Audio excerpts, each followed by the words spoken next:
แล้วบัดนี้สุดแต่ลำทางสั่นหันทางยาวเจ้าทางลองฟังเอาเด้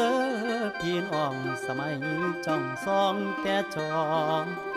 จับมือถือขึ้นจอเอานิ้วเขียปานหาเห็ดยุคสมัยคนติดเฟซจ้องแต่จอจนคอเข็นเป็นไปเบิดน้อป่าไว้ชราพวกคนหนุ่มรุ่นกดปุ่มเพิ่นบ่ใส่เอาไว้ได้แค่โทร